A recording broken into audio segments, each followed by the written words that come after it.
Now let me tell you something. My president and my deputy president, from today, this Margaret Wanjiru that was beaten, my clothes lifted up, but by young men who are police security agents, they touched my thighs, me, a woman of God. I want to make a very sweet promise to you. Believe you me, you will look for me. You went for Benihin in America, for me, you will look for me, and I'm not moving and I'm not going anywhere. I will be here. You have started a fight that you cannot fight. This one is in the heavenlies. We have lived with this community parking all these years. We have never fought. You are using the MD railways. I pity his family. Because as I cried yesterday and today, even his family plus yours are not exempted. My tears will pay. Ladies and gentlemen, welcome back to the analysis of YOLENO TV. I hope you're well from wherever you're watching this channel. Now, ladies and gentlemen, this story of Bishop Margaret Wanjiru seems to have taken a different dimension. In the latest video that has leaked in the internet, Bishop Margaret Wanjiru is heard cursing William Samoei Ruto.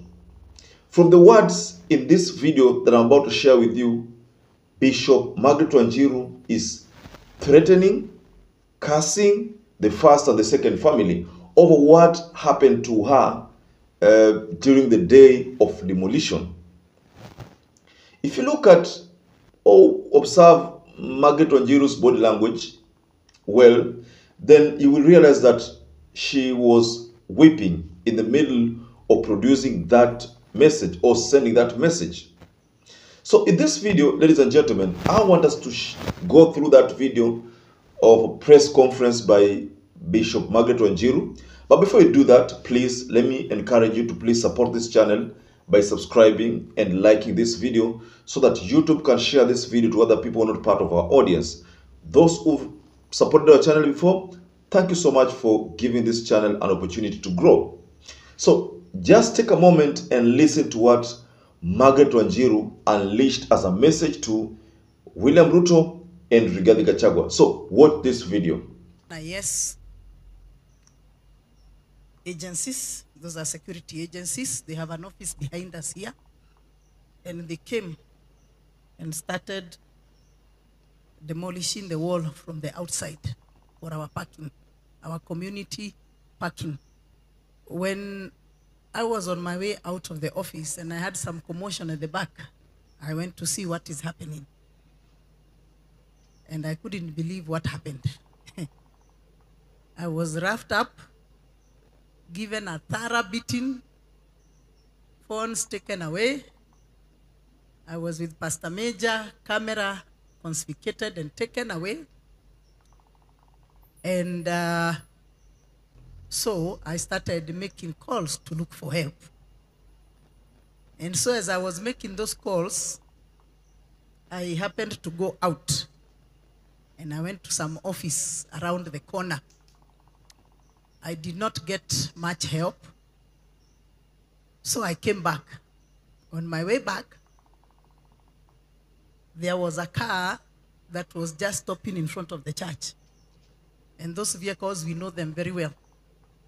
They belong to the anti-terrorism, CIDs. This one Margaret is at DCIO headquarters. And when those gentlemen came out, I was very happy because I thought they had come to help us. Actually, I greeted them. So we opened the gate and they entered. Hey, tuli chapwa leo jaona. And I must say, between the NIS, the DCIO, security agencies, and the regular police, they really had no shame, even of beating me up, beating up my staff to an extent of lifting up my skirt. I could not believe it. At some point, I became numb. I thought I was dreaming, and it took me a while to realize reality, that actually it's not a dream. Even the ones we thought they were coming to help us, they were coming to reinforce their colleagues. So when my body came out of that numbness, I got a lot of pain. And I realized my son had been beaten, arrested, put in the boot. Joshua, my accountant, our cameras were confiscated by the same people who confiscated our phones. And my driver was beaten up. My security was beaten and his hand is broken. We have left him in the hospital, akiwekwa cast. The hand was fractured. And other staff, the admin, Pastor Major, quite a number of us. And we went to hospital, so we left the hospitals early morning. Through the night, we were in the hospital. We left the hospitals early morning. I would like to make something very clear.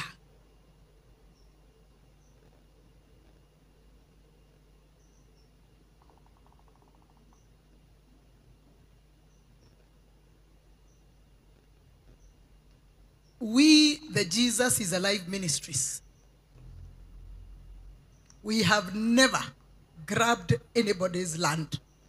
Apparently, we don't even accept land that has no title deed.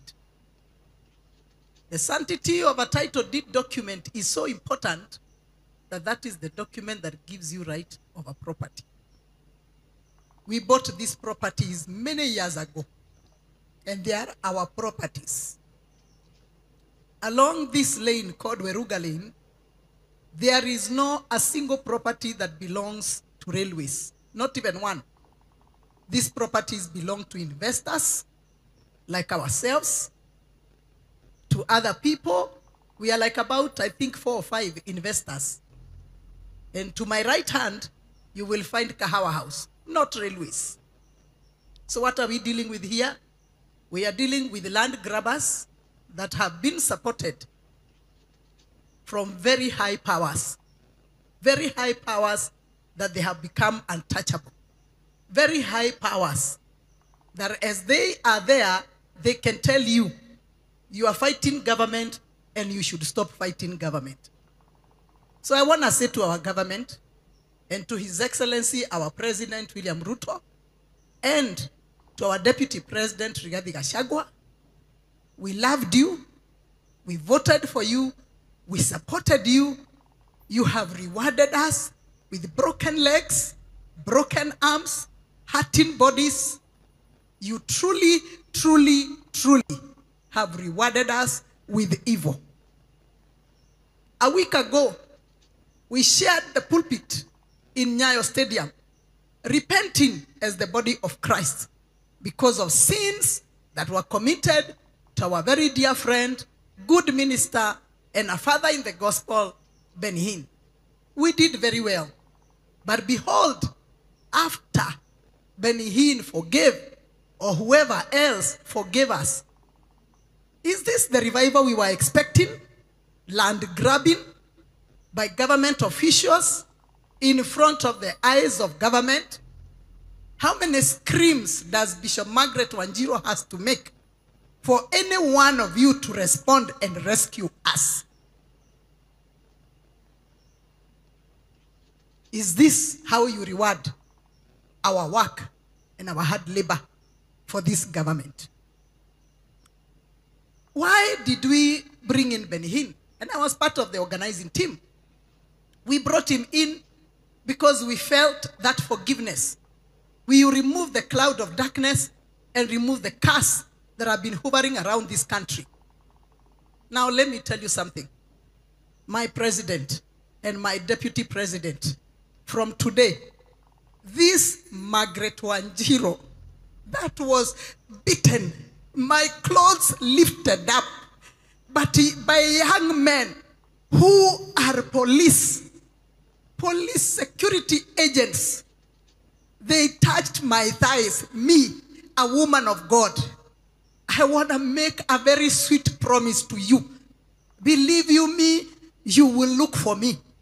You went for Benny Hinn in America. For me, you will look for me, and I'm not moving, and I'm not going anywhere. I will be here. You have started a fight that you cannot fight. This one is in the heavenlies. We have lived with this community parking all these years. We have never fought. You are using the MD railways. I pity his family. Because as I cried yesterday and today, even his family plus yours are not exempted. My tears will pay. We are hurting. We are bleeding. But behold, Isaiah 61 anointing stands. Jehovah God healeth the brokenhearted. We are disappointed with the Kenya Kwanza government. Extremely disappointed. I was one of the founding members of UDA. I campaigned 2 years straight when others came to just steal what I had worked for. Yet, I let go. I've loved you, my president.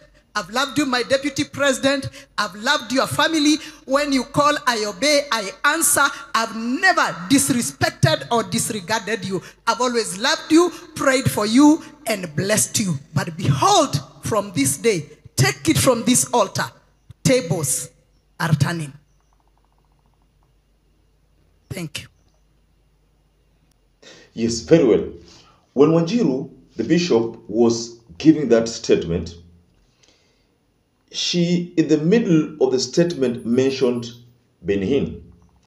The pastor was here a couple of days back, who was hosted by the First Lady and William Samoei Ruto. And in that meeting, Bishop Wanjiru was one of those people who attended, one of the pastors. There was Pastor Ezekiel, I think Pastor Nganga. There were so many other pastors who attended that meeting. So Benny Hinn was there. So Margaret Wanjiru is telling William Ruto that forget Benny Hinn, whom you had to sort for from US. I am here. You will not even go to Benny Hinn, but you will look for me. See, pastors have a tendency of threatening people with Bible verses. Now, this is something that we know. And sometimes you can even fall to threats from pastors and bishops. There was a time I was going through a certain event that was in Mombasa. I mean, and that event was hosted by Pastor Nganga. And then I think there is somewhere along the way police walitumwa kwa hiyo crusade ya Pastor Nganga. So what happened is that when the police went there, kuna kitu alimwambia Pastor Nganga, which Pastor Nganga did not welcome. So Pastor Nganga, in response to that message which was being conveyed by the police, what he did, he resorted to pray and sending a message through the prayer. So this message was a bit threatening to also the police, because the way alikuwa anaiongea ulikuwa unasema kama huyu mtu ni mtu wa miujiza, basi I am doomed. But Pastor Nganga chose to pass the message through a prayer. But you see what happened thereafter, ile crusade haikuendelea sana. I think he had to go back to Nairobi. So in this video, ladies and gentlemen, where Bishop Margaret Wanjiru is telling William Ruto, and I think the MD for Kenya Railways, if I'm not wrong, from that video, there is a part where he mentioned the MD and the family of the MD. So Bishop Margaret Wanjiru is threatening the families of First Lady, that's William Ruto's family, the family of Gachagua also. She's also threatening the family of the MD, Kenya Railways, and also those police who came to interfere with the church, or rather with the church. Yes. So she's sending those threats to those groups of people that I've just mentioned. So the question here is this, ladies and gentlemen. I mean, is it okay for a person who believes that or thinks that is a person of God to issue such kind of threats, say that mtajuta? I mean, what happened to forgiveness? I find the words of Bishop Margaret Wanjiru misplaced, or rather out of place, And those are not the things that she ought to have said. She ought to have looked at the whole thing vizuri, sio kusema tu kupayuka payuka venye amepayuka. Personally, I think amekosea pale. Amekosea, and that is what should be said of the whole thing. Amekosea. She cannot threaten William Ruto despite the fact that William Ruto but take a look at this. Katika ile statement, the press statement, Margaret Wanjiru talks about yeye kumkampenia William Ruto na kutumia resources zake. It's going to an extent of saying that in Nairobi, yeye ndiye alihakikisha kwamba Ruto is marketed well. I don't know whether that is true, but that's what she said. But I can agree with that point to some level, because Margaret Wanjiru alikuwa anamsupport William Ruto kabisa. At one particular time, she was to vie for the governor position. Alafu kukawa kuna some kind of arrangement, because Sakaja first of all was in ANC. And then all of a sudden Sakaja shifted to UDA. Na UDA ilikuwa ni Wanjiru ndapewe. I think that's why Wanjiru alisimama kama senator, lakini alikosa. That's what we said in our previous analysis. We said Sifuna alimshinda vibaya sana. So, kwa sababu alikosa, Margaret Wanjiru is saying that yeye she had to sacrifice for other people to benefit. People who came baadaye. No, she was talking about people like Gachagua. No, people like Sakaja. And she also said that she's one of those people who marketed William Ruto Nairobi vizuri, because William Ruto Nairobi hakuwa na following. But because Margaret Wanjiru hakuwa na following Nairobi, she used that following ambayo alikuwa nayo to give William Ruto a platform. And also, if you look at the following in Margaret Wanjiru vizuri, that following came from Raila Amolo Odinga, because she was with Raila Amolo Odinga. That's when she became a bit famous, and akapata ile starehe member of parliament. Then what followed is that she became an assistant minister, the government of the Grand Coalition government. So ili swala zima ambalo tunaliongelea hapa la Margaret Wanjiru kuthreaten William Ruto, of course after the altercation ilikuwa lazima atasema vile. She has said that Kenya Kwanza is a worst government. I don't know whether I heard, nilisikia peke yangu masikio yangu, or you also heard that. So if Margaret Wanjiru, who claims to be one of the founders of UDA, can say such words, so Kenya Kwanza inaelekea wapi? I think Kenya Kwanza iko na tatizo kubwa sana. But allow me to give you an opportunity to respond or react to these happenings, the drama, the Margaret Wanjiru drama. Just offer your reaction below in the comment section there.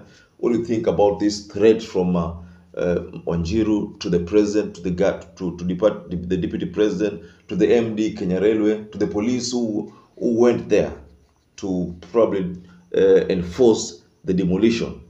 Just go below the comment section and offer your reaction to that. Now, perhaps if you're watching this video and you have not subscribed, please take 1 second, subscribe to this channel, give this video a like, and don't forget to hit the notification bell. So until you catch up again, stay safe and stay blessed.